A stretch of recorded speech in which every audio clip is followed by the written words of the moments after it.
Textual exercise 6.1. To predict the direction of induced current in the situation described by the following figures.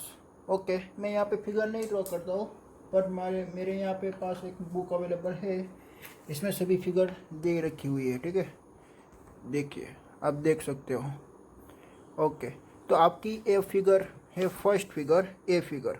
आपको क्या predict करनी है? Induce EMF की direction. देखिए यहाँ पे ये डायरेक्शन फाइंड आउट करने में आपको कंफ्यूज नहीं होना है। ठीक है, ओके मैं आपको वन बाय वन एक स्टेप बाय स्टेप में आपको एक्सप्लेन करता हूँ। देखिए ये साउथ पोल आप उसकी टूवर्ड्स लेके जाते हो, साउथ पोल आप उसकी टूवर्ड्स लेके जाते हो। ठीक है, तो उसका अपोज करने के लिए वो क्या बनाएगा? South pole. अगर साउथ पोल बनाती है तो इलेक्ट्रिक करंट की डायरेक्शन क्या होगी? एंटी क्लॉकवाइज डायरेक्शन होगी या क्लॉकवाइज डायरेक्शन होगी? वो आपको लेंस लॉ में आपको मालूम पड़ा कि भाई एक साउथ पोल बनानी है तो इलेक्ट्रिक करंट की डायरेक्शन होगी क्लॉकवाइज डायरेक्शन। तो यहाँ पे क्लॉकवाइज डायरेक्शन कैसी होती है? देखिए this is the clockwise direction, ये सी हमारी क्लॉकवाइज डायरेक्शन होती है। ठीक है, ओके तो ये है हमारी क्लॉकवाइज डायरेक्शन। तो एसी यहाँ से करंट गई और यहाँ से एसी चली जाती है। ठीक है, देखिए यहाँ से आपकी करंट एसी फ्लो होगी और एसी चली जाएगी और ये क्या बना देगा? South pole. साउथ पोल बना देगा। तो देखिए एक करंट आपकी एसी यहाँ से चली जाएगी क्यू आर और पी में से वापस आ जाएगी। तो उसका इसका डायरेक्शन क्या फाइंड आउट हुआ? Q R P find out हुआ। इसमें कौन सी डायरेक्शन फाइंड आउट हुई? इसमें फाइंड आउट हुई है एंटी क्लॉकवाइज डायरेक्शन। देखिए क्यू से गया आपका करंट आर पी। ठीक है, ख्याल आया कि नहीं? कैसे मैंने किया? देखिए साउथ पोल है तो हमको भी यहाँ पे क्या बनानी है? साउथ पोल। साउथ पोल बनाने के लिए हमको करंट की डायरेक्शन करनी पड़ेगी क्लॉकवाइज डायरेक्शन। तो ये हो गई हमारी क्लॉकवाइज डायरेक्शन। आपको ऐसे देखना है, this is the clockwise direction. Okay, तो क्लॉकवाइज डायरेक्शन में से यहाँ से करंट जाएगी क्यू आर पी तक जाएगी। ओके, देन आफ्टर यहाँ पे देखिए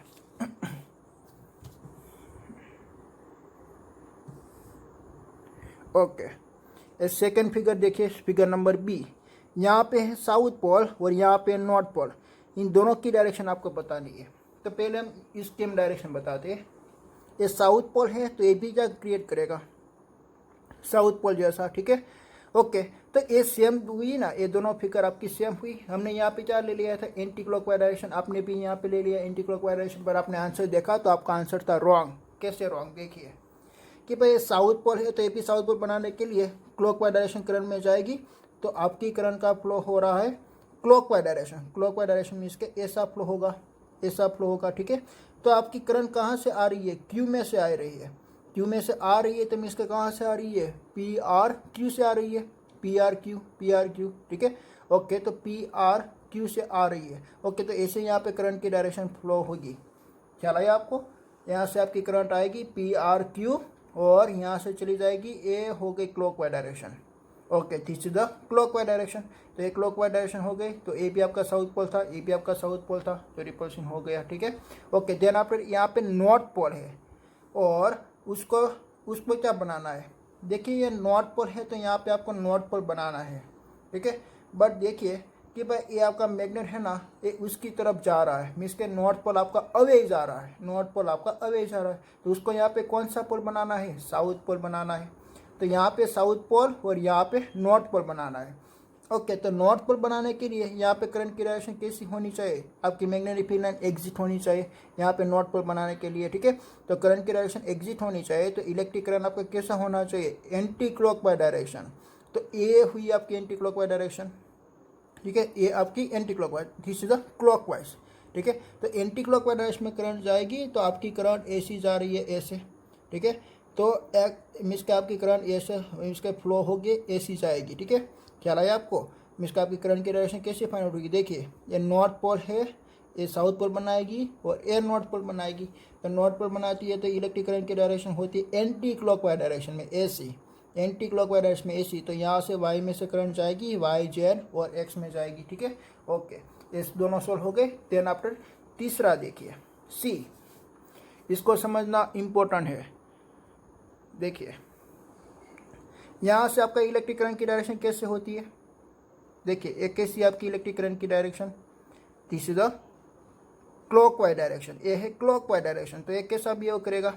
साउथ पोल जैसा बिहेव करेगा, और साउथ पोल जैसा बिहेव करेगा तो यहाँ से मैग्नेटिक फील्ड आएगी, यहाँ से मैग्नेटिक फील्ड जाएगी ऐसे। ओके, मैं यहाँ पे ड्रॉ करके मैं आपको बताता हूँ ये दोनों।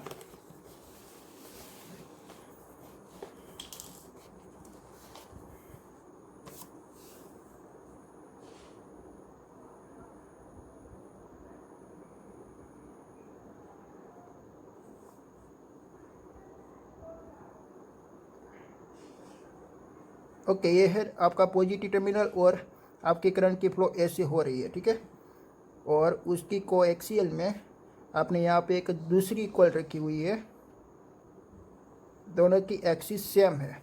ओके, अब सोचिए कि भाई यहाँ पे हमने मैं नोमेनक्लेचर भी दे देता हूँ कि this is a X, this is a Y and this is a Z.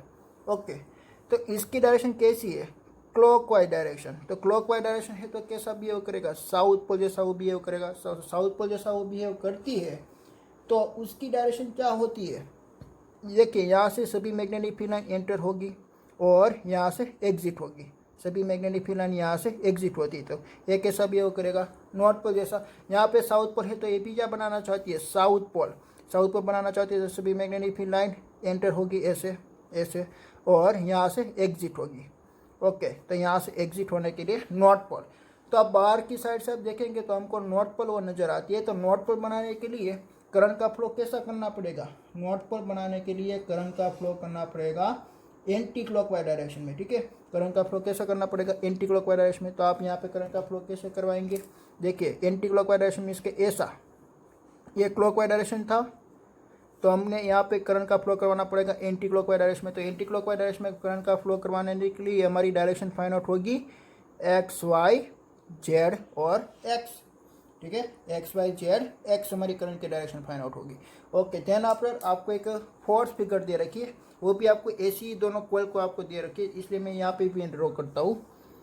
देखिए, ये आपकी एक कॉइल दे रखी है और उसकी एक एक्सिस है ऐसी, दूसरी कॉइल ऐसी है।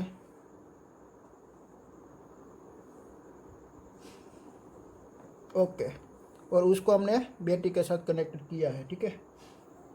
ओके, बैटरी के साथ ये नेगेटिव टर्मिनल, ये है पॉजिटिव टर्मिनल, और बीच में हमने रिवोस्टेट भी लगाया हुआ है ऐसा, दिस इज़ अ रिवोस्टेट। ओके, तो यहाँ से आपका करंट का फ्लो होगा ऐसे और ऐसे करंट का फ्लो होगा।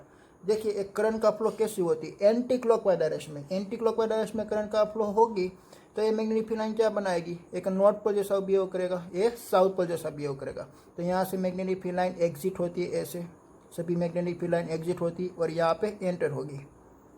ओके, देन आफ्टर यहाँ पे मिस के सभी एग्जिट हो रही है तो ए बी कैसा बिहेव करेगा? एक एग्जिट जैसा बिहेव करेगा। तो मैं यहाँ पे पहले तो वाई, यहाँ पे है एक्स और यहाँ पे है जेड, ठीक है। तो ए बी एक नॉर्थ पोल बनाना चाहती है और ये साउथ पोल बनाना चाहती है। ओके, तो यहाँ से मैग्नेटिक फील्ड लाइन ऐसी एग्जिट होगी और यहाँ से एंटर होगी। तो एंटर करने के लिए हमको क्या बनाना है? South pole. और साउथ पोल बनाने के लिए करंट की डायरेक्शन क्या होनी चाहिए? क्लॉकवाइज में होनी चाहिए, ठीक है। करंट की डायरेक्शन होनी चाहिए क्लॉकवाइज में। तो क्लॉकवाइज में करंट की डायरेक्शन करने के लिए हमारा करंट का फ्लो कैसा होना चाहिए? भाई ऐसा होना चाहिए, ठीक है। क्लॉकवाइज डायरेक्शन में मीन्स के यहाँ से एक्स जेड वाई, एक जेड वाई एक्स होना चाहिए, ठीक है। ओके, देन आफ्टर दूसरा देखिए ई। ओके, ई में आपको एक सोलेनोइड ही दे रखा है, मैं यहाँ पे आपको बुक में ही बताता हूँ। देखिए, ये है आपकी ई। ओके, आप देख सकते हो यहाँ पे। देखिए, यहाँ पे लिखा हुआ है टेपिंग की जस्ट रिलीज। ओके, तो आप टेपिंग की है, आप रिलीज कर देंगे तो आपका करंट वापस डिक्रीज होगा। तो करंट डिक्रीज होगा तो मैग्नेटिक फील्ड भी ऑब्वियसली डिक्रीज होगी, और मैग्नेटिक फील्ड डिक्रीज होगी तो यहाँ पे जो लिंक हुआ है फ्लक्स वो भी डिक्रीज होगा। तो फ्लक्स डिक्रीज होना उसको पसंद नहीं आया तो वो क्या करेगा? मैग्नेटिक फील्ड का सपोर्ट करेगा, अपोज नहीं करेगा, ठीक है। तो यहाँ से देखिए इलेक्ट्रिक करंट आपकी एसी जाती है ऐसी, तो देखिए इलेक्ट्रिक करंट आपकी ऐसी जाएगी और ऐसे घूम गई तो एक कैसा बिहेव करेगा? नॉर्थ पोल जैसा। तो एक कैसा बिहेव करेगा? साउथ पोल जैसा, बट ये नॉर्थ पोल नहीं बनाएगा। और नॉर्थ पोल यहाँ पे बनती है, नॉर्थ पोल यहाँ पे बनती है, इसलिए देखिए कि भाई यहाँ से आपकी इलेक्ट्रिक करंट की डायरेक्शन कैसी बननी चाहिए? एंटी क्लॉकवाइज डायरेक्शन में। एंटी क्लॉकवाइज डायरेक्शन में ऐसे आपका करंट का फ्लो होगा, ख्याल आया आपको? करंट का फ्लो कैसा होगा? एक्स, आपका करंट का फ्लो आएगा एक्स आर। देखिए वापिस मैं आपको समझाता हूँ कि यहाँ पे आपकी एक टेपिंग की जस्ट रिलीज की हुई है, तो ये मैग्नेटिक फील्ड का हम इसके अपोज करने सपोर्ट करेगा, ये मैग्नेटिक फील्ड का सपोर्ट करेगा। तो ये देखिए यहाँ से आपका इलेक्ट्रिक करंट जाएगा और इलेक्ट्रिक करंट आपका ए वाली डायरेक्शन में गया, तो ए वाली डायरेक्शन आपकी मीन्स के एंटी क्लॉकवाइज डायरेक्शन हुई ना, तो एंटी क्लॉकवाइज डायरेक्शन है तो ये नॉर्थ पोल बनाएगा। ओके, ये नॉर्थ पोल बनाएगा तो ये साउथ पोल बनाएगा। ओके, देन आपका ये क्या करेगा? नॉर्थ पोल बनाएगा, ठीक है। और नॉर्थ पोल बनाने के लिए इलेक्ट्रिक करंट की डायरेक्शन क्या होनी चाहिए? मीन्स के करंट की डायरेक्शन होनी चाहिए एंटी क्लॉकवाइज डायरेक्शन में, ठीक है। इलेक्ट्रिक करंट की डायरेक्शन होनी चाहिए एंटी क्लॉकवाइज डायरेक्शन में। ओके, तो एंटी क्लॉकवाइज डायरेक्शन में एसी इलेक्ट्रिक करंट की डायरेक्शन होगी। तो इलेक्ट्रिक करंट कहाँ से आ रही है? इलेक्ट्रिक करंट आपकी वाई में से आ रही है, ठीक है। देखिए यहाँ से इलेक्ट्रिक करंट आएगी और एसी जाएगी, तो इलेक्ट्रिक करंट यहाँ से आई तो कहाँ से आ रही होगी? एक्स से आ रही होगी, तो एक्स आर वाई से आ रही है, ठीक है। तो इलेक्ट्रिक करंट की डायरेक्शन एसी फाइंड आउट हुई, एक्स आर वाई और वापिस एक्स, ठीक है। ओके, तो ऐसे वो इंड्यूस करेगा। देन आप लास्ट फिगर देखिए यहाँ पे आपका प्लेन ऐसा दे रखा है और इलेक्ट्रिक करंट आपकी एसी जा रही है, एक स्टेडी रेट में वो डिक्रीज हो रही है। यहाँ पे कोई करंट इंड्यूस नहीं होने वाला है। तो इलेक्ट्रिक फील्ड लाइन्स, ये जो आपकी इलेक्ट्रिक आपका प्लेन ऐसा रखा है, ओके, तो एक मीन्स का आपका करंट एसी जा रही है तो वो भी कैसा बनाएगा? इलेक्ट्रिक फील्ड लाइन एसी बनाएगी, ठीक है। तो यहाँ पे कोई इंटरसेक्ट नहीं होगा, ठीक है, कोई परपेंडिकुलर नहीं है, पैरेलली है, इसलिए यहाँ पे कोई भी इंड्यूस नहीं, इंड्यूस करंट नहीं प्रोड्यूस होने वाला है, ठीक है। ओके,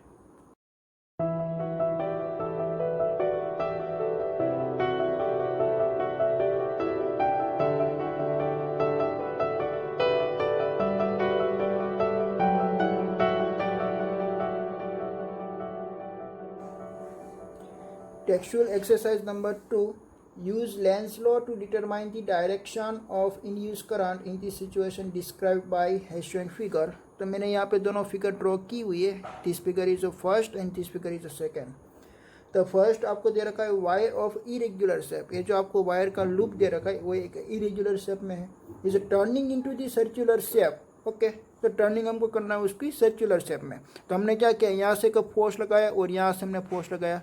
तो आप देखिए, आप ऐसे आप फोर्स लगाएंगे तो उसका एरिया क्या होने लगेगा? इंक्रीज। अगर एरिया उसका इंक्रीज होगा तो क्या होगा? Flux is increase. अगर फ्लक्स इंक्रीज होगा तो उसको डिक्रीज करना है। तो डिक्रीज करने के लिए यहाँ पे मैग्नेटिक फील्ड लाइन इसके इंटरसेक्ट हो रही है गोइंग डाउनवर्ड डायरेक्शन में, पर आपको बनानी है अपवर्ड डायरेक्शन में। तो देखिए इलेक्ट्रिक करंट की डायरेक्शन कैसी होगी? एंटी क्लॉकवाइज डायरेक्शन में, ठीक है। तो यहाँ पे आपकी करंट कैसे प्रोड्यूस होने वाली है? Anti clockwise. ओके, तो एंटी क्लॉकवाइज डायरेक्शन में करंट का फ्लो होगा तो कैसी वो डायरेक्शन मिलेगी? एसी मिलेगी, तो ए डी सी बी और ए मिलेगी, ठीक है। देन आप नेक्स्ट देखिए B, a circular loop is being deform into a narrow straight wire. Okay, तो ये यहाँ पे पहले ही एक सर्कुलर रिंग थी, बट उसको डिफॉर्म करके हमको ए वाली शेप में बनाया। देखिए इस सी को हमने यहाँ से फोर्स दे दिया तो ये दब गया और यहाँ पे बन गया सी डैश। ए को हमने फोर्स दे दिया तो ये बन गया ए डैश, और डी और बी ऐसे हो गई, ठीक है।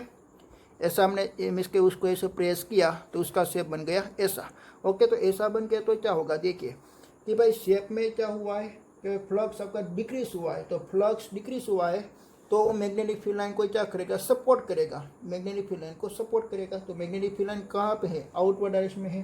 तो यहाँ पे भी आपकी करंट की डायरेक्शन कैसी फाइंड आउट होगी? यहाँ पे भी आपकी करंट की डायरेक्शन ऐसी फाइंड आउट होगी। मीन्स के अपवर्ड डायरेक्शन में आपका थंब आ रहा है तो एंटी क्लॉकवाइज डायरेक्शन में, ठीक है। तो यहाँ पे भी मैं क्या लिख देता हूँ कि भाई उसकी डायरेक्शन फाइंड आउट हो रही है एंटी क्लॉकवाइज। उसकी डायरेक्शन कैसे आएगी? A dash D dash C dash और बी डैश और वापिस ए डैश आपको मिलेगा, ठीक है। ओके, बस यही आपको करना था कि भाई यहाँ पे magnetic flux is a decrease so that it is supported to magnetic field line. But यहाँ पे मैग्नेटिक फील्ड लाइन है आपको आउटवर्ड डायरेक्शन में दे रखी। यहाँ पे इसका area is increase so that flux is increase. It is the oppose to the magnetic field lines. Magnetic field line is inside है तो आपको मैग्नेटिक फील्ड लाइन बनानी पड़ेगी आउटवर्ड डायरेक्शन में, इसलिए एंटी क्लॉकवाइज डायरेक्शन, और इसलिए यहाँ पे एंटी क्लॉकवाइज डायरेक्शन, ठीक है। ओके,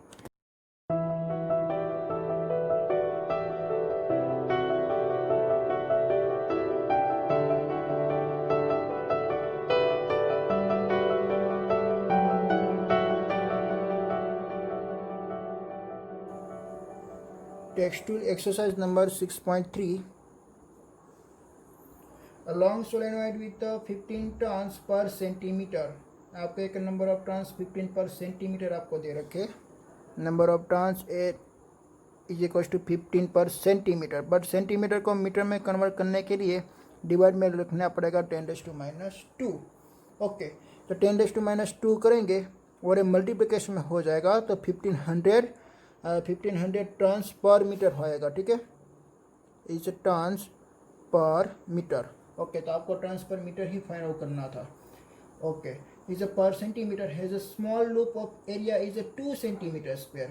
ओके, तो उसका एरिया आपको दे रखा है A is equals to 2 centimetre square, but equals to आप क्या लिखेंगे 2 इंटू 10⁻⁻4 मीटर स्क्वायर, ये आपका एरिया है।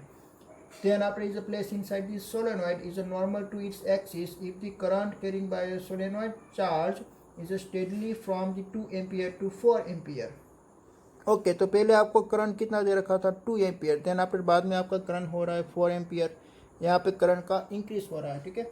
ओके, इन 0.1 सेकेंड, तो कितना वो टाइम लगती है करंट को इंक्रीज होने में, delta T is equal to 0.1 second, जितना वो टाइम लगती है।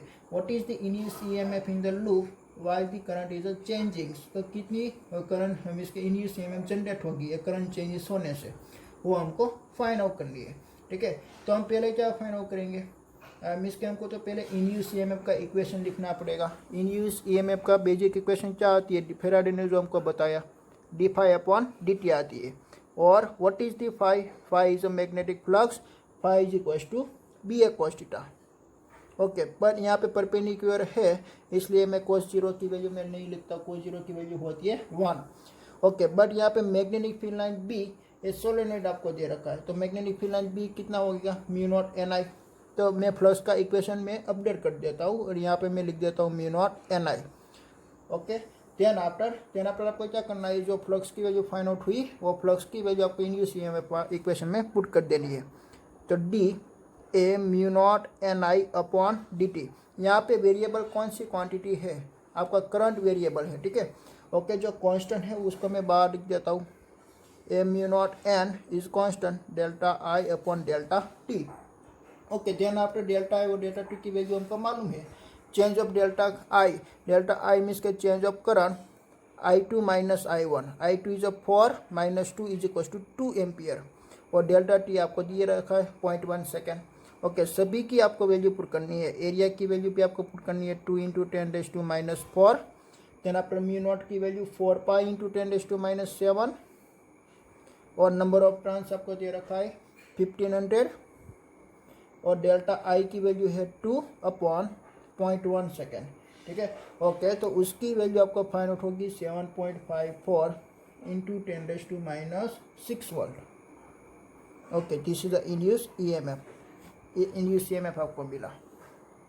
चला है हमने कैसे फाइंड आउट किया, magnetic field B phi is equal to B है, B की वैल्यू आपको पुट करनी है, सोलेनोइड के लिए μ0 Ni आती है, ठीक है। यहाँ पे आपको बेसिक क्या याद रखनी है कि भाई नंबर ऑफ टर्न्स आपको दे रखा है 15 पर सेंटीमीटर, ये आपको देखना है। नंबर ऑफ टर्न्स आपको पर यूनिट लेंथ निकालनी है, इसलिए आपको मीटर में उसको कन्वर्ट करना पड़ेगा, और उसका रीडिंग आएगा 1500 आएगा, ठीक है।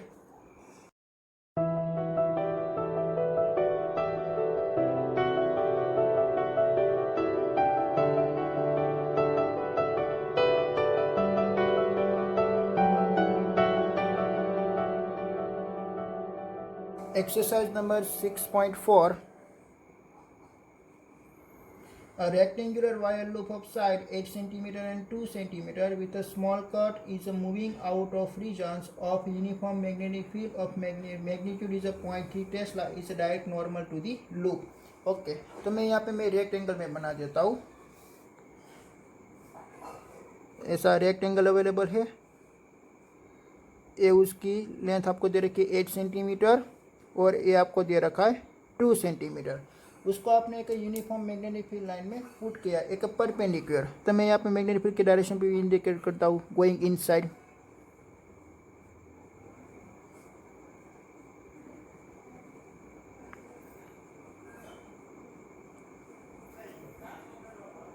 What is the EMF developed across the cut is the velocity loop is 1 cm per second। Okay, इसकी आपको वेलोसिटी दे रखी है, ठीक है। In the direction is to the normal. Okay, first आपको दे रखा है लॉन्गर साइड। ओके, तो यहाँ पे जो लॉन्गर साइड है वो मूवमेंट करेगी, ठीक है, लॉन्गर साइड है वो मूवमेंट करेगी। यहाँ पे लॉन्गर साइड कौन सी है, ए है, तो ए आपका जो मिस के 8 सेंटीमीटर वाला जो पार्ट है वो ऐसे ट्रैवल करेगा, वो ऐसे ट्रैवल करेगा, ठीक है, वो ट्रैवल करेगा। तो आपको क्या फाइंड आउट करना है, यहाँ पर देखिए for how long does the induce voltage last in इस केस। ओके, तो आपको टाइम भी निकालना है। पहले हम क्या निकालेंगे, इंड्यूस ईएमएफ। तो यहाँ पे इंड्यूस ईएमएफ देखिए, ये आपका जो रोड है ना, मैं उसको नाम दे देता हूँ पी क्यू आर और एस। तो यहाँ पे आपको पी क्यू रोड है ना, ऐसे आपको स्लाइड करवाना है। क्या तो आप एस आर को भी मान सकते हो कि भाई एस आर को आपको ऐसे स्लाइड करवाना है, ठीक है। तो ये स्लाइड करवाने से इंड्यूस ईएमएफ जनरेट होगा। वो इंड्यूस ईएमएफ का इक्वेशन क्या आती है, is equals to B L B.